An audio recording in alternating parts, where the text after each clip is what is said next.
Chapter 3, Lecture. Hi, good morning. Good to see you're all here so bright and early. I think you'll enjoy today's lecture because it's on a topic most of you know about and are a part of. It's new trends in children's media use. And why is this an important topic to discuss, you may be asking yourself? Well, let's start by thinking about your day so far. What media have you used?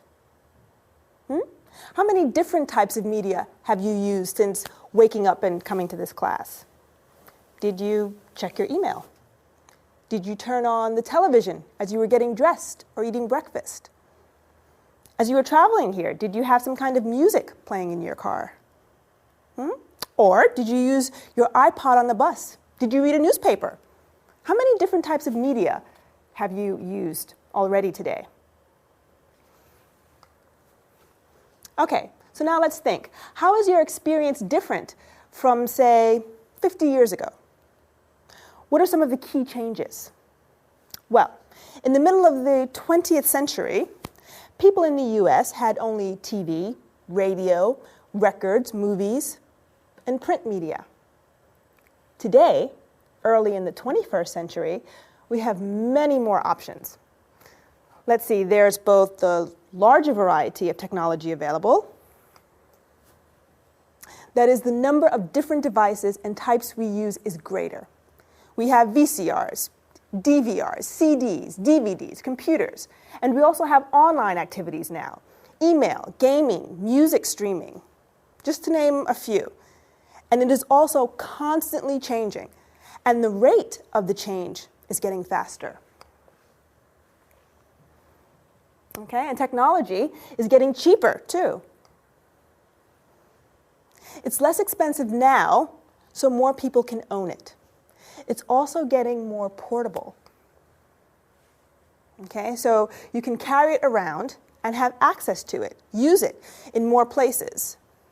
And lastly, with the internet and cable satellite technology, people now have more sources. Okay? More places you can get entertainment and information from. Overall, media use is just getting more convenient. Just look at that list. It's amazing, isn't it? How our lives are becoming increasingly full of media. That means that today's children are growing up in an increasingly media-rich environment. So, today we're going to look at some new trends in media use and talk about some of the more surprising results of this. Let's start by looking at the overall amount of media exposure and use today. Now, a 2004 study by the Kaiser Family Foundation found that on average, kids between the ages of 8 and 18 spend nearly 6.5 hours a day outside of school doing media-related activities. Using media. Think about that. That's more than most adults spend in a full-time job. But what's more interesting is that children have exposure to 8.5 hours of media per day. Okay, I can see the wheels turning. You're thinking, wait, how can they have 8.5 hours of exposure if they only spend 6.5 hours a day with media?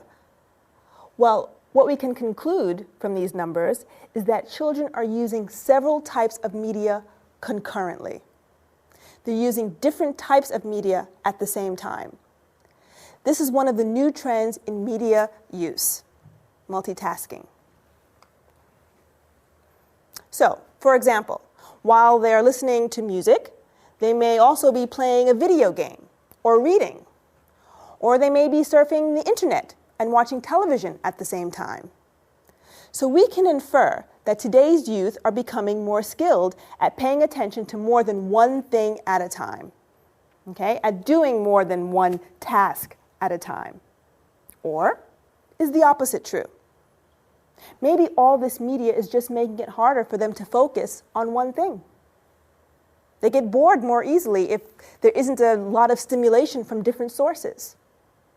The truth is, we're not sure. We're not sure exactly what the positive and negative impacts will be at this point.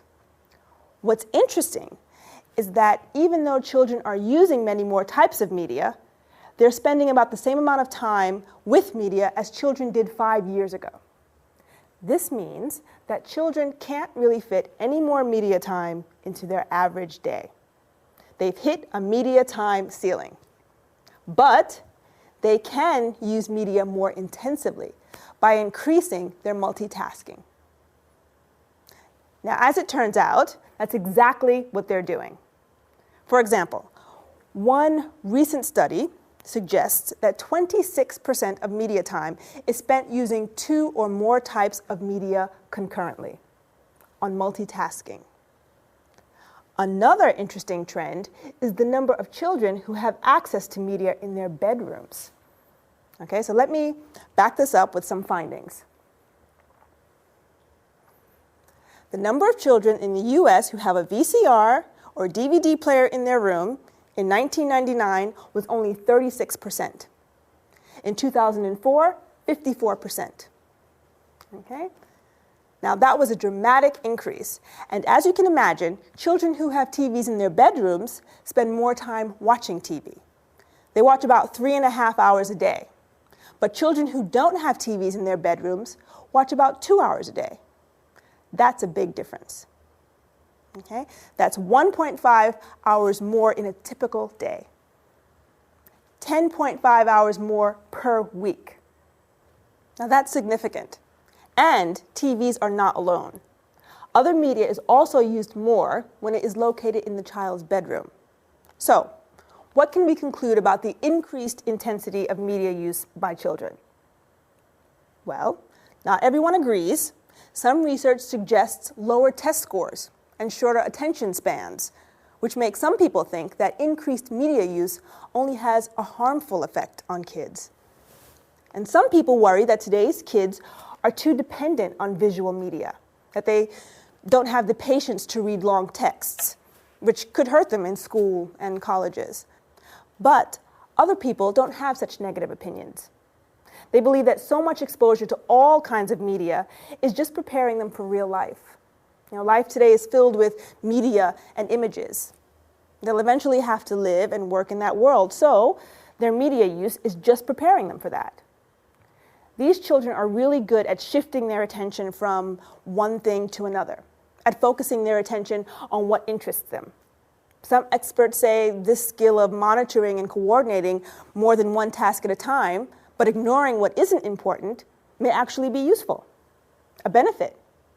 After all, managers and CEOs often supervise many people, many different projects at a time. So this could be a useful ability. Combine their multitasking skills with confidence with different media tools, and these kids may actually have essential skills for the workplace of tomorrow. So let's wrap up now, and I want to leave you with a thought. We need to continue to study the changes in children's media use, but we shouldn't immediately infer that the changes are negative, that they're bad for kids. We have to consider how new technology and exposure to it and different ways of using media may actually help our kids in the long run. Okay, that's it for today. Bye.